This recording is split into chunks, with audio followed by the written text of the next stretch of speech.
Dantam dharma pravartakam Madacharya Param Om Sahana Vavatu Saha Viryam Karavavahai Tejasvinavadhitamastu ma Om Shanti Shanti Shanti Om Bhadram Karnebhih Shriyama Devaah Bhadram Pashyemakshabhiryajatraah Sthirairangai Sastanubhihi Vyashema Devahitai Yadayuhu Swasti na Indro Vridhashravah Swasti nः Pusha Vishwavedaः Swasti nastarksho Arishtanemiः Swasti no Brihaspatir Dadhatu Om Shanti Shanti Shanti Tasmai Sahovacha Pitamahascha Shraddha Bhakti Dhyana Yoga Davaihi.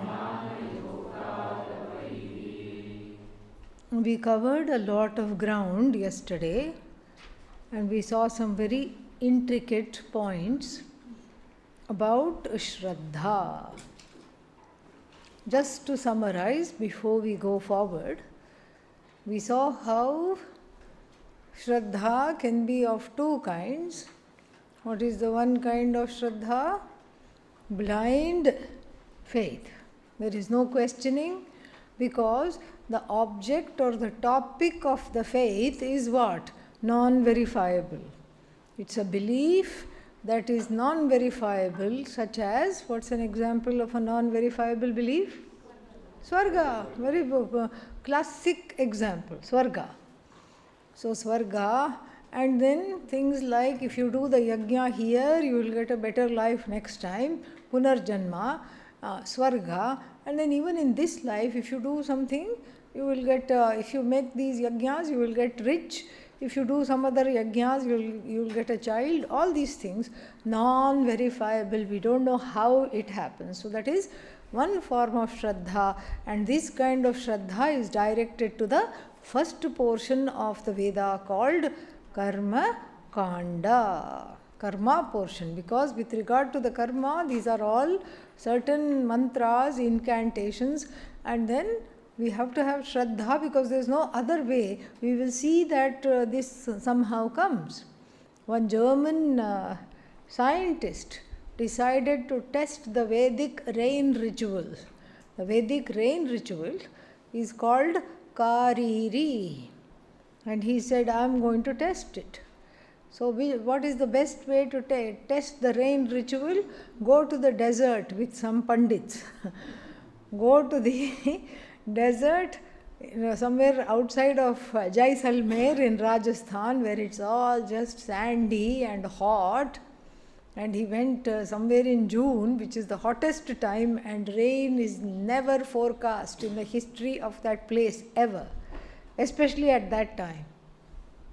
So he went in the hottest month, and then it is a 9-day ritual. At the end of the 9 day, it rained. It rained. Then he went to the rainiest place, and he went on the only day it does not rain there. Then also it rained. Of course, the locals were very unhappy with him because their only day to shop and go about was lost. But this is what it is. So this kind of Shraddha is directed towards things which we don't have control over trying to find out the connections, because the connections are hidden in the form, those variables are hidden.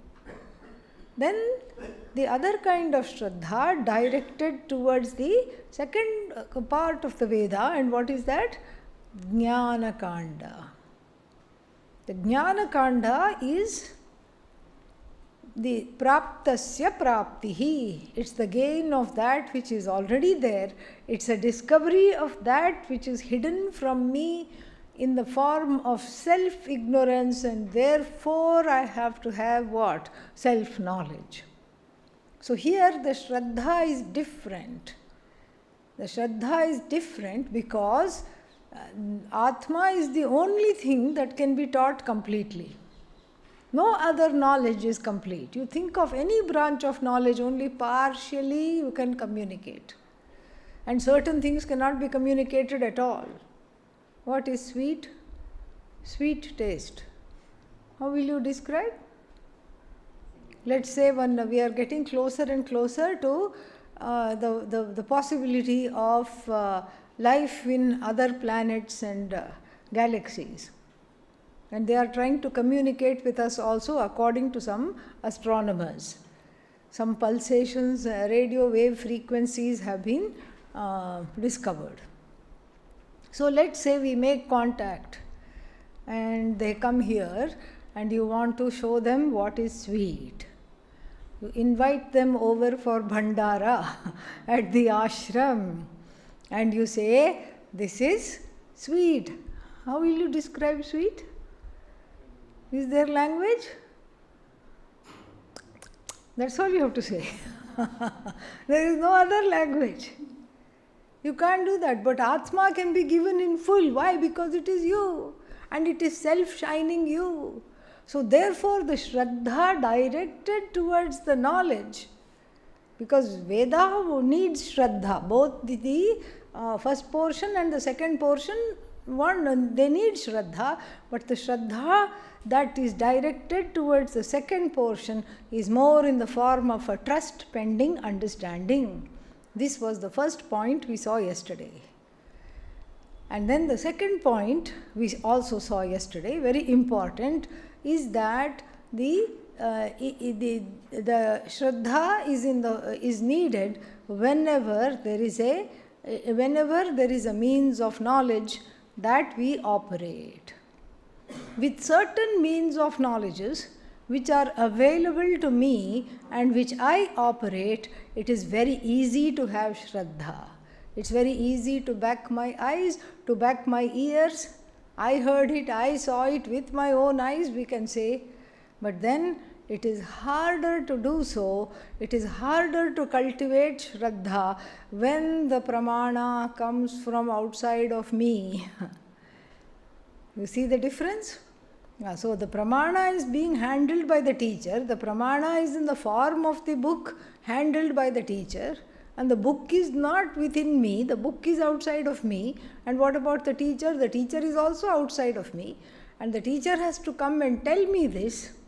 And so I have to cultivate the kind of Shraddha that is difficult, because while I back my own pramanas, I am not able to back this, leading to all kinds of allergies.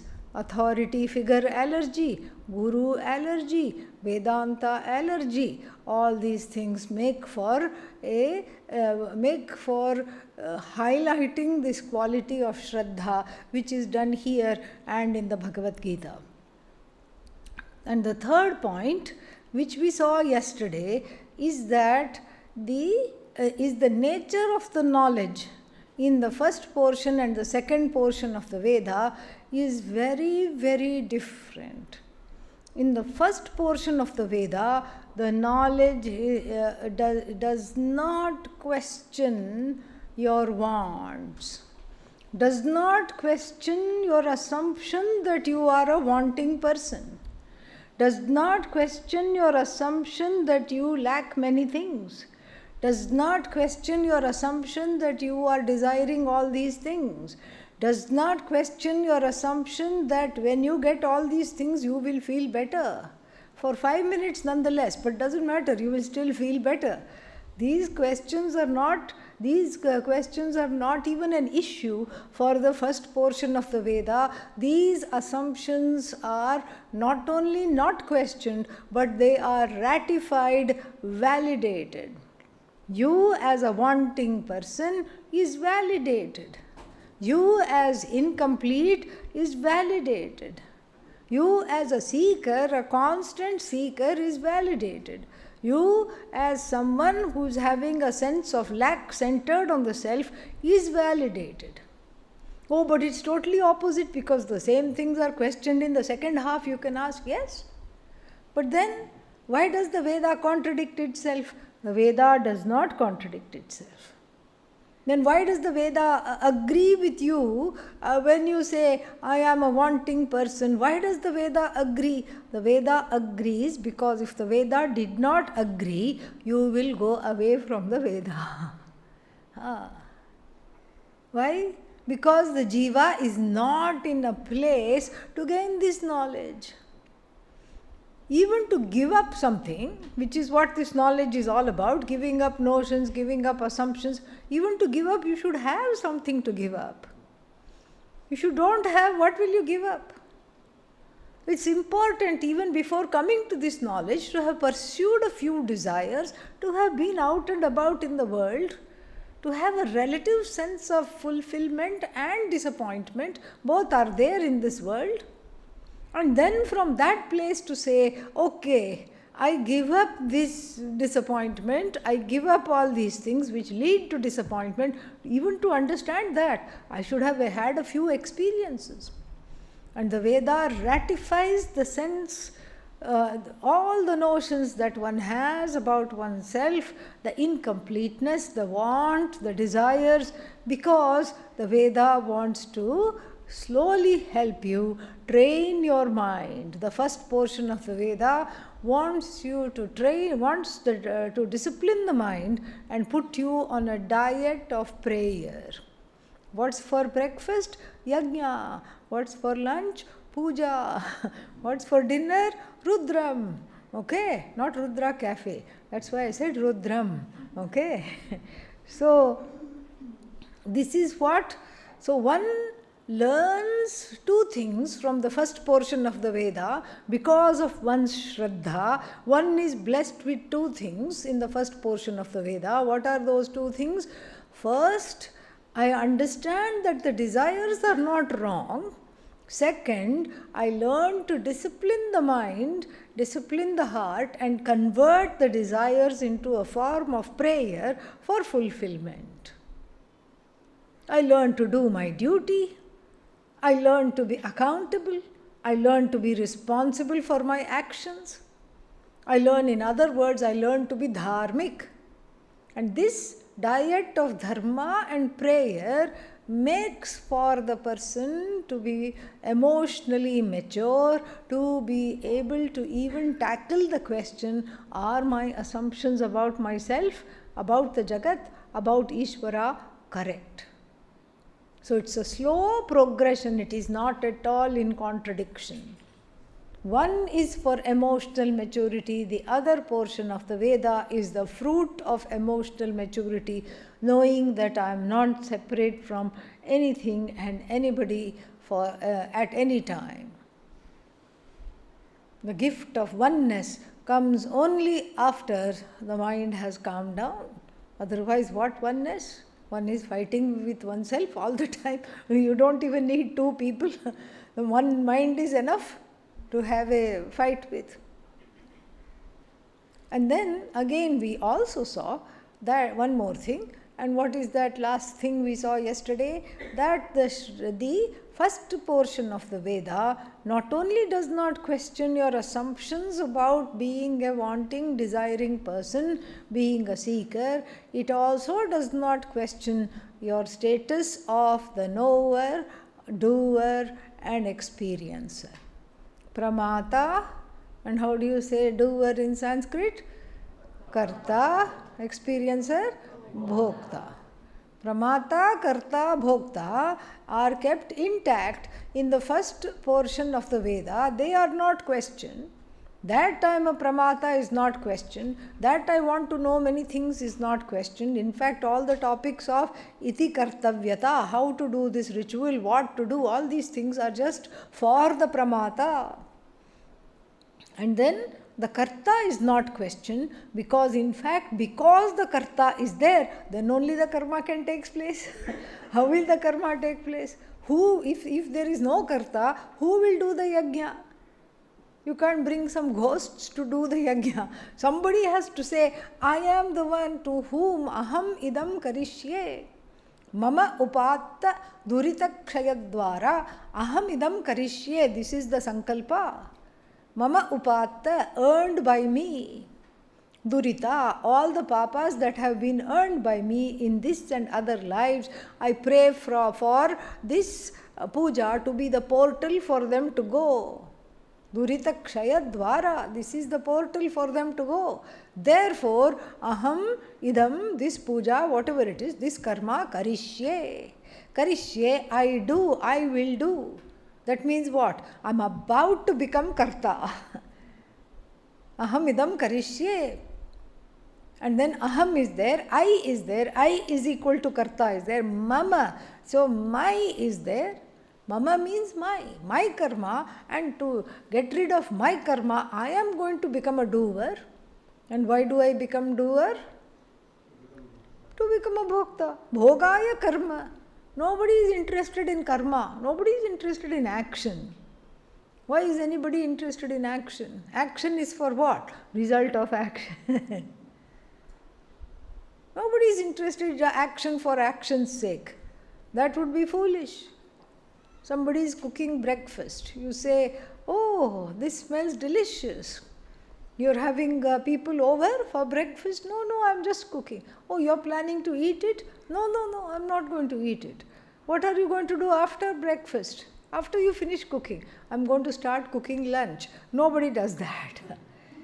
Bhogaya karma. Every karma is for the sake of the experiencer to be born as the karma is taking place. The experiencer is sitting there salivating. Yes, this will happen. Yay, wonderful. I'm going to get the results of action. So, karta, bhokta, pramata are kept watered, intact. And what does the second portion of the Veda do? Yeah, remove all of them. Put pacifiers in their mouth, put them to sleep like small babies. Put them to sleep so that the teaching is for whom? The one who is ready to drop the notion I am karta, bhokta, pramata, manta, all these things. Manta means thinker. All these things, the one who is ready to drop. Because those notions that I have, and the ahankara thinking of itself as the doer, desirer, and the experiencer of the result of action is coming in the way. So the first portion of the Veda keeps the pramata and karta alive. The second portion of Veda, Vedanta, Upanishad, knocks off the karta. So therefore, where will the Shraddha naturally be more? Shraddha will be more where I am not questioned too much. Karta, yes, check. Pramata, yes. And then Bhokta, yes. Okay, I will have more Shraddha for that. Why? Because it is not inconvenient to me to think of myself as Karta, Bhokta, Pramata. Because I have samskaras towards thinking of myself that way. But suppose there is the Upanishad. What does the Upanishad do? It challenges you. It reveals the I as free from kartritva, bhoktritva, buddhi. It reveals you as free of having the status of karta, bhokta, and it in fact says that this karta, bhokta, pramata is mithya, is a dependent reality, dependent on aham, I, which is Brahman, which is free of being karta bhokta. So the karta bhokta status is just a status. It is an as though superimposition upon that Brahman which is free of all superimpositions. And that is why I have to cultivate Shraddha, because without Shraddha all this is not going to be evident at all. This much we saw yesterday. This is in brief. Okay. Now we have to see this nature of this Shraddha itself, and what are the pratibandhas to cultivating Shraddha and how can that be overcome? Because Shraddha is such a major part of the pursuit. So Shraddha now in the second portion of the Veda, which is the Upanishads, means trust pending understanding. An advanced trust, knowing that this will happen. Like even we see small pets like a dog, some dogs have some understanding. So if the owner says, sit, I will give you a treat. There is no treat in the hand. There is no dog biscuit in the hand of the owner, but the dog takes a chance and sits. It has Shraddha. What is the Shraddha? She will give. He will give. Why? Because last time he gave. This time also he will give. So Shraddha is there. So we see this is possible. And so this trust pending understanding is something to be cultivated. The Upanishad says, the Gita says, why should it be cultivated? Because, alas, it has been eroded. How did it get eroded? It got eroded because this is part of the human trajectory.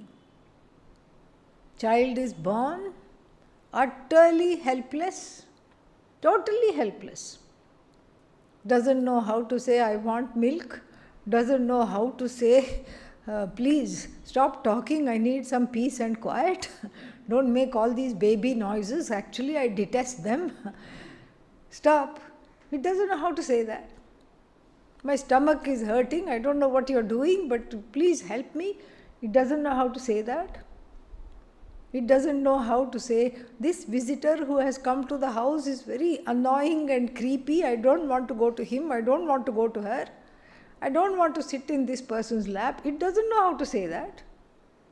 The only thing it knows is how to cry. Total helplessness. I mean, it's just such a travesty. The human child is just such a travesty compared to nature. In nature, the giraffe, baby giraffe is born. You see some National Geographic videos. And without the need for GPS, it makes its way to the mother's breast. It knows, even if the eyes are closed, the kitten knows where to get milk. The puppy knows. They all stand up. As soon as they are born, they stand up, they walk. They are more or less independent, even if they don't stand up immediately. After a little while, they stand up. They are independent. The human child is dependent for a very, very long time. It doesn't know how to sit, it doesn't know how to stand, much less to stand. It doesn't even know how to turn over. This is total helplessness. And in nature we see that total helplessness is compensated for by total trust. Complete helplessness and complete trust have to go together. This is a law of nature. Because what other option does the child have? Somebody picks it up, somebody gives it to somebody else. Let's say the birth parents don't want to keep it, they give it for adoption. It has to go. There is no other option. It doesn't say, I want to stay with you even though you don't want me. It will go. It will first go to the orphanage. It will be taken to the orphanage. There again it doesn't have a choice. And then some other prospective foster mother, adoptive father come and say, oh, how cute, we are going to take this baby home. Again it doesn't have a choice. It has to yield. Complete trust. And this complete trust continues for some time. It has to continue because the child has to grow up safely. This is Ishvara Srishti. The complete total helplessness is Ishvara Srishti. The total trust as a corollary of that helplessness is also Ishvara Srishti. It continues for some time. As the child grows up, it has total trust in the mother, in the father. Mother, father means they need not be birth mother, birth father. Whoever the caregiver is, whoever the caregivers are, it has total trust in them. And in fact, that trust as the child starts to think and be a little more aware of its surrounding, its own people, that trust turns into a subjective trust. First, there is a general trust which is Ishvara Srishti. It is overlaid with Jiva Srishti. The small little Jiva is having its own projection. This mom, this entity that I call mom is what? Is Ishwari. This person that I call Pop, father, is who? Ishvara. These are my Ishvara, Ishwari. Are the parents Ishvara, Ishwari? No. They are just struggling to find out, to see where this came from and why this little thing cries so much. They are struggling to find out. Why is this crying? Why won't this stop crying? What can I do to help it? They don't know. They themselves are fallible. So, the child, as it grows up, the child first commits a subjective projection, which in Sanskritam is called Shobhana Adhyasa. Adhyasa, mistake. Shobhana Adhyasa, a mistake that is based on a positive projection. Positive projection. To see the mother as Ishwari and to see the father as Bhagavan is what? Positive projection. Why? Because they can do all the kinds of things I can't do, the child thinks. They can walk, they seem to be talking. I can't even turn over yet. With great difficulty I am turning over. And this is something which is very, very interesting. This is Shobhana Adhyasa. The child commits a positive projection. Why? For its own survival, the child has to have this positive projection. So there is the Ishvara's Srishti where the child has to have total trust, and in that total trust, the child thinks, these are my people. Ishvara means what? Will never let go of me. Ishwari means what? Will always be there for me. Never let go of me. And then everything is going on very, very well until there is a truti. Truti means a glaring omission or a glaring commission on part of the mother and the father. Adoptive or real, birth mother, birth father, doesn't matter.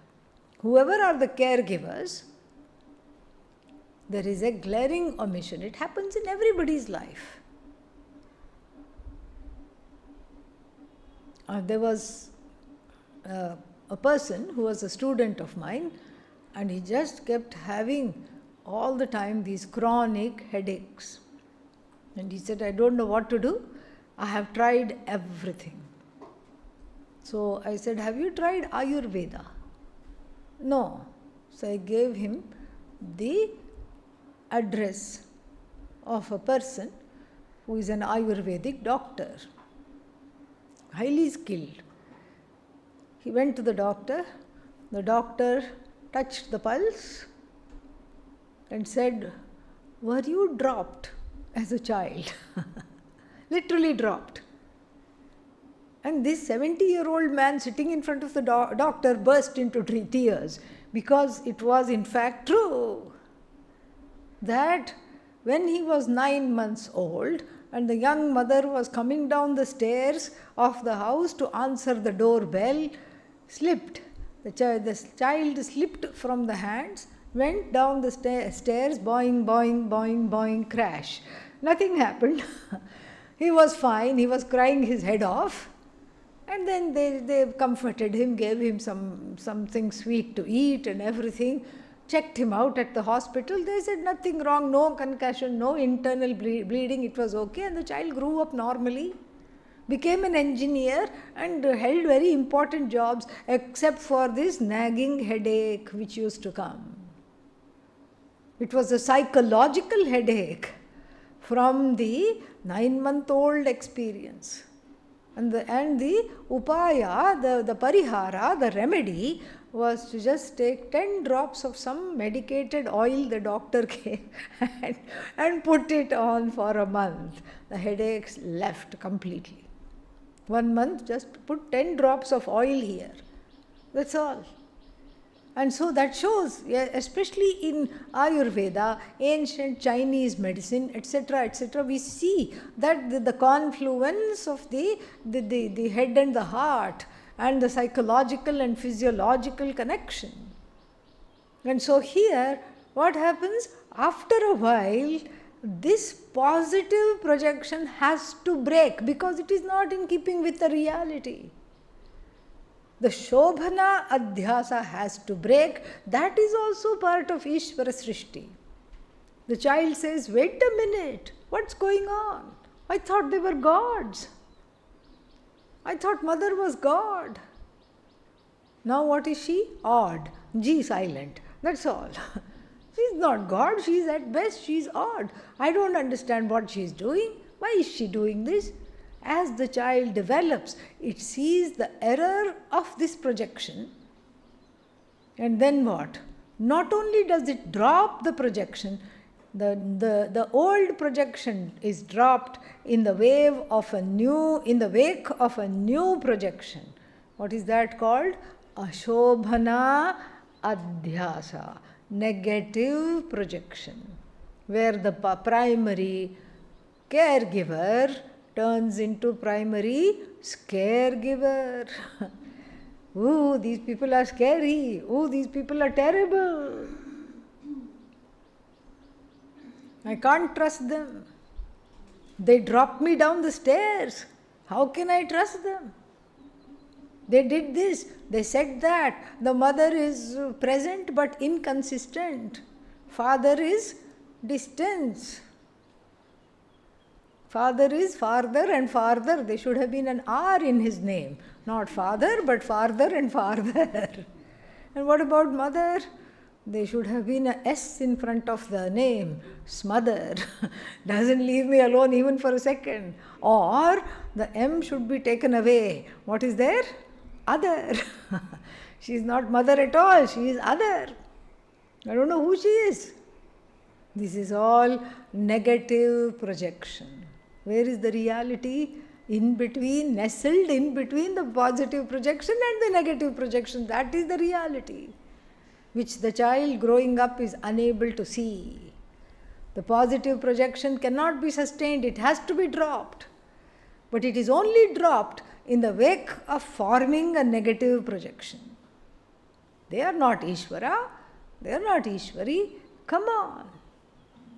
The child loses trust the more it knows. And the parents' inconsistencies do not help. One child was told by the grandma who saw some people coming to the house. Grandma did not want to meet these people and entertain them and give them tea and all. She found them annoying. So she hid in the puja room and before that told the 7-year-old to open the door and tell them grandma was not at home.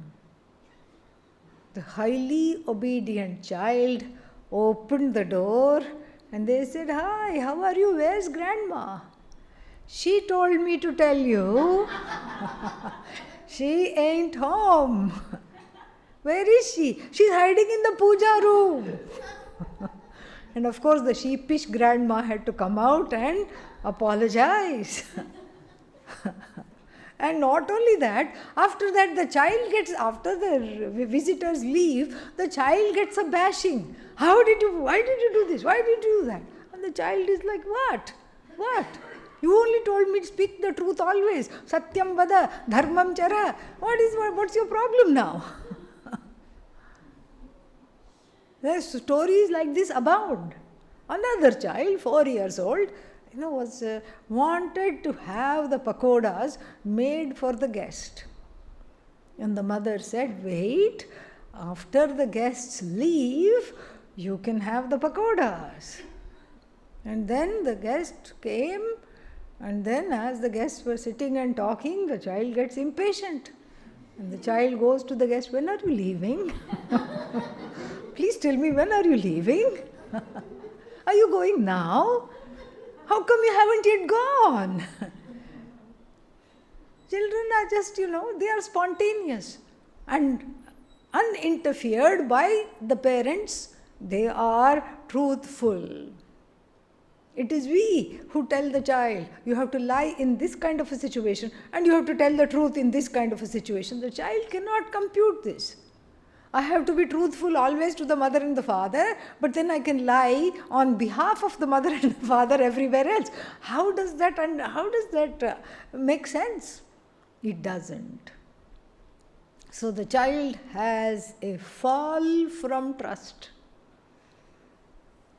And this fall from trust is actually a sad development, but it actually is encouraged by the parents in different regards. I will explain. By the parents, by the community, by the society. How? Don't trust anybody. The whole world is out to get you. Oh, but this uncle or this auntie is very nice. What auntie? My foot. They just want something from you. Don't go there. Don't go here. Don't talk whatever happens inside the house, outside. Why shouldn't the child talk whatever happens inside the house? No, because we have a sense of privacy. Child doesn't understand privacy. Trust and privacy don't go together. In fact, this is the truth of the person of knowledge. Na kaschit gopaitum ichhati. Where have you heard that? Kaivalyopanishad. Na kaschit gopaitum ichhati. Na tato vijugupsate. Etad vaitat. The person of knowledge has nothing to hide. Similarly, the child spontaneously left to Ishvara without interference from the so-called upbringing of the culture, the society, the parents, etc., has nothing to hide. If it gets beaten up at home, it will go and tell the neighbors, I just got beaten up, how is your day going? It will say. It will not say, oh, this is a secret, I should keep this at home. If the parents are fighting, it will go and tell somebody. How is your life? Yeah, it's okay, except for the fact that these two are each other's throats at all times. It will tell. But then it is groomed and socialized to distrust everybody and to have secrets. Secrets and trust don't go together. To have secrets and to not say anything to anybody ever. The society also helps by saying, this is what you should do. Such people must not be trusted. And there are bad people everywhere out there. There are people who are given to crime. There are offenders. There are potential kidnappers. Distrust the stranger. Don't get into the car if anybody offers candy. Don't take. Don't do that. Don't tell. Don't talk to strangers. This is how the child grows up. Suspicious of everybody and everything at all times, questioning, and not only questioning and suspicious, justifying the samshaya. Samshaya means doubts and suspicions. We justify the suspicions. We say, this is Kali Yuga, look at what is out there. Even in Treta Yuga, there was a Ravana who dressed up as a sannyasi and abducted Mother Sita. What to talk of in Kali Yuga? There are all kind of actors. Beware. Savdhan. Don't do this. Don't trust. This is dinned into us from childhood.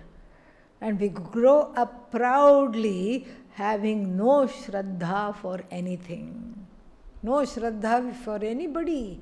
No shraddha even for myself and my own decisions. I'm constantly questioning myself. I'm questioning my own decisions. I'm questioning all the time. Suspicious. I'm a suspicious mess of an adult. who does not know what to do, who does not know how to trust again. Shraddha is the art of learning to trust again. Shraddha, cultivating Shraddha, is the art of letting go of years and years, decades and decades of conditioning. To be careful, to not trust anybody, to be suspicious, and to understand that suspicion is a very important quality that one has to have to transact business in the world, to find a job, to get married also. That's why no one in the current, what is that called? Gen Z. Nobody wants to get married. No Shraddha in anything. No Shraddha.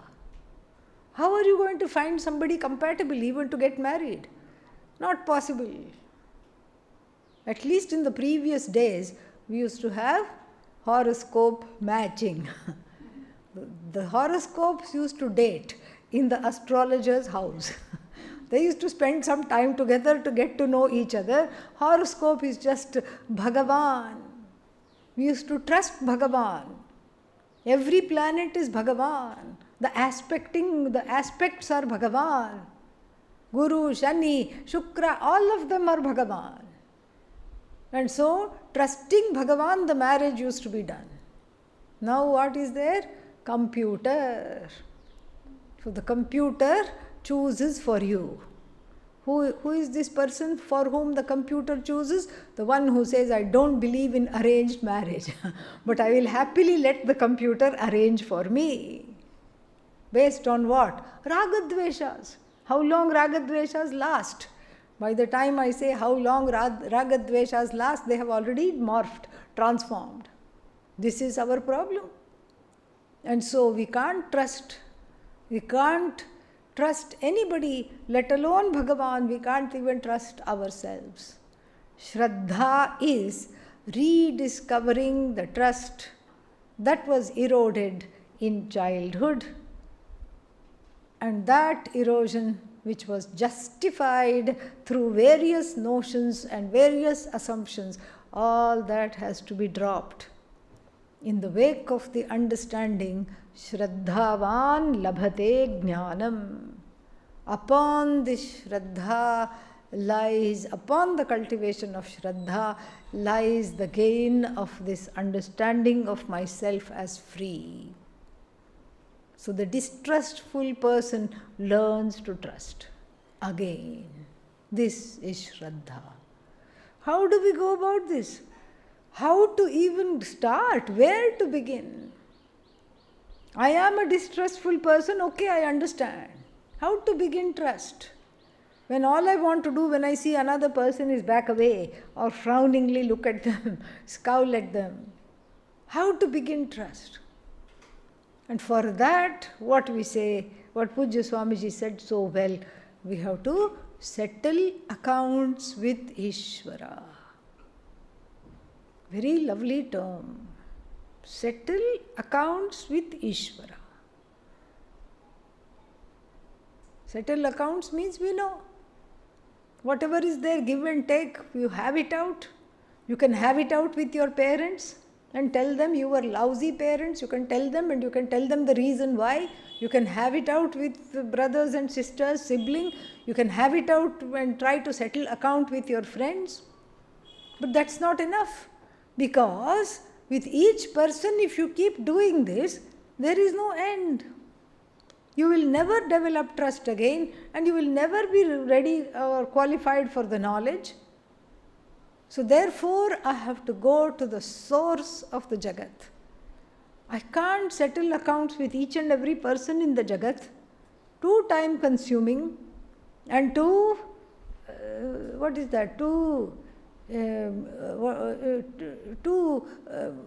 very much of a wrong approach, because it just keeps me spinning in kartritvam, bhoktritvam and pramatritvam.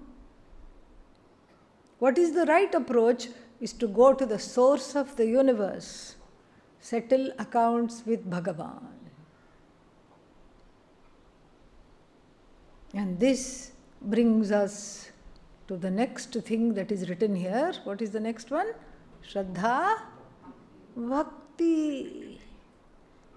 This Bhakti and Shraddha are sometimes simultaneously or synonymously used, but here there is a difference. Here in this context, the Bhakti helps to cultivate the Shraddha, and the Shraddha and the need for Shraddha makes the need for Bhakti even more. What is Bhakti? Bhaja, Sevayam, plus the feminine suffix ktin, ti, it becomes. Bhak plus ti. Bhaj becomes bhak, and then you add the ti. Feminine noun. Bhaja, Sevayam. Sevayam means in the sense of engaging, in the sense of serving, also in the sense of worship. I have to settle accounts with the ruler of the universe, because of whom there is mother, because of whom there is father, because of whom there is distrust. I have to go to the source. There is no other way of resolving it. And this is how we see this. We see the whole trajectory of how to cultivate this Shraddha through Bhakti in the beautiful Shri Rudram. Have you started to learn that yet? Yes, wonderful. In the beautiful Shri Rudram chant, we hear this, we see this very, very, very lovely. In the beginning, this Bhagavan is scary. And just like my parents, gives mixed vibes, mixed messages. Why? First, this Rudra gives karma phala. I have done this. I don't know that I have done this. No, you have done this in your last life. Who knows about the last life? No, you have to have this. Karma phala. The karma phala is seen by the immature one, i.e. the jiva, as what? A punishment. Who gave punishment? Mother, father, parents gave punishment. And here the parents of the universe are also apparently giving me punishment. Therefore, I don't like this Rudra. Mixed messages. First gives punishment, and then the mother gives punishment. Go sit in the corner. No movie for you. No candy for you. You have been bad. You are a bad child. And the child wails, ah, and the mother feels sorry. Says, okay, come, sit in the lap. Bhagavan also seems to be doing the same thing. Sarvan rodayati, makes everyone cry by being the karma phala data, and then once you surrender, once you submit, once you stop fighting the karma phala, rudanam dravayati, comforts you by chasing away the tears, puts the hanky on the face. Just like the mother and the father, inconsistent, mixed messages. This is how the jiva looks at Bhagavan in the beginning of the Shri Rudram. This is such a fascinating prayer. This is absolutely wonderful. So in the beginning, I don't know who you are, and I'm scared of you. And if I'm scared of you, I will submit, not because the surrender is coming from a heart that is blossoming into Shraddha Bhakti. No. The surrender is coming from where? From a frightened person. Om Namo Bhagavate Rudraya. I don't know who you are. But Namaha, just for good measure, Namaha. Stay away from me. I don't say Namaste, I say Namaste, stay away. Okay? Stay away. Stay away from me. Don't come near me from far away. Om Namaste. And look, it's like that, what was that children's story? There is one children's story, Red Riding Hood. So this small girl, called Red Riding Hood because she's got a little jacket or a cape with a hood on it, she trots off to go greet her grandma. And then there is a big bad wolf, right? The wolf already has wolfed down the grandma, but then would like to have dessert, would like to have Red Riding Hood for dessert. So what does the wolf do? Gets into grandma's clothing and then lies on the bed to pretend to be the bedridden grandma. Little Red Riding Hood goes there, and what does she say? Grandma, what big eyes you have. Because the eyes are different. Grandma's eyes were different, and the wolf's hungry eyes are looking very different from under whatever the covers that this wolf pretending to be the grandma is wearing. And then what does the grandma say? All the better to see you with, my dear. Red Riding Hood is a little suspicious. This what a big ears you have, grandma. They are not like grandma's ears, the child is thinking. And what does the quote-unquote grandma say? All the better to hear you with, my dear. What big mouth you have, grandma. What does the grandma say? All the better to swaha you with, my dear. So like this, one is very suspicious of Bhagavan. Namaste Rudra Manyave. You look very angry and you are looking at me angrily. That's why we have the concept of Rudra being angry Bhagavan. There is no angry Bhagavan. There is no hungry Bhagavan. There is no Bhagavan ready to eat you up. This is all one's own perception. In the beginning, the Veda validates it. Look at our culture, look at our scriptures, look at this teaching. It is so profound. It is so transformative if we allow it to be. It is absolutely wonderful. So here, it goes along with my suspicions. The Sri Rudram, the holiest chant in the Veda, goes along with this suspicious non-Shraddha person and says, Namaste Rudra Manyave. Manyu means what? Anger. Manyave, fourth case, like Gurave. Namaste Rudra Manyave. Namaste to your angers. I surrender to your anger. You look really mad. Look, I'm not doing anything. See, I'm being a good person. I'm not disturbing anybody. Stay away. Keep your anger away. And then as I take in, first I can't even watch and look at this Bhagavan. Then as I slowly open one eye to see and then the other eyes, and then I see that what big arms you have, grandma. Not grandma, Rudra. What a big bow you have, Rudra. All the better to. And what big arrows you have, Rudra. These arrows are what? Dipped in, not poison, karma phala.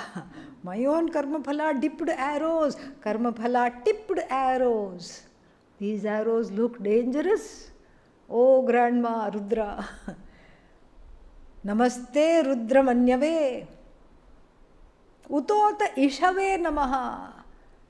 Ishu means arrows. These arrows look huge. Oh my God. Namaha to them also, just for good measure. Namaha, Namaha, Namaha, Namaha, Namaha.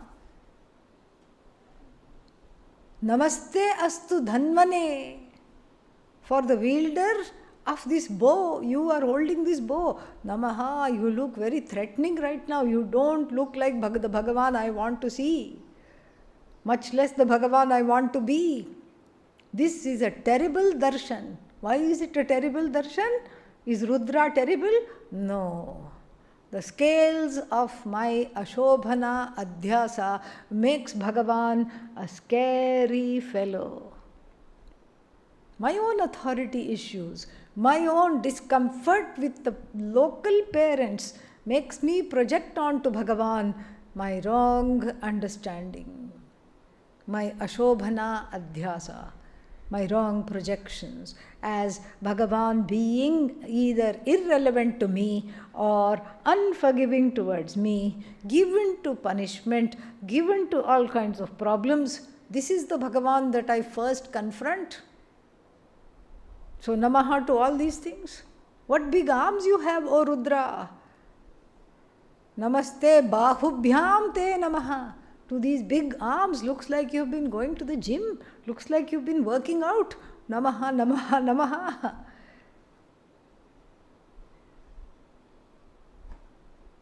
And then these bows and arrows, this bow and these arrows, they are very active. Zing, you have sent the arrow to somebody else, and I see that they are writhing, pinned by this arrow of karma phala. They are having a very challenging time. I see that, and now the arrow seems to be directed towards me. I run, and then when I run, what happens? I can only run so far, and then I look again it is directed towards me. How did that happen? I ran from here to there, but there is an arrow pointing at me. Wherever I look, there is an arrow pointing at me. Ya te ishuhu shivatama babhuva te dhanuhu api. Therefore, what I want is for your arrow and bow movement to calm down. First, you stop directing against me and look, this arrow is ready to go zing and come at me. Stop. Shanti. Calm down. Calm down, calm down, calm down. And when you calm down, I can have a talk with you. If you are keeping on relentlessly releasing these arrows, as Hamlet put it, the slings and arrows of outrageous fortune. That's why I keep thinking Shakespeare must have studied Shri Rudram. To be or not to be, that is the question. Whether it is better in the mind to suffer the slings and arrows of outrageous fortunes. Karma phala. This is what it is. And so I want this relentless battery of karma phala to stop. I want to take a little breath. So Namaha to your bow, to your arrow, to the arms that are wielding the bow and the arrow, may they all be calm. After they are calm, what are you going to do? I'm going to direct them against this person who is very adharmic. They deserve your bow and arrow. Turn this side.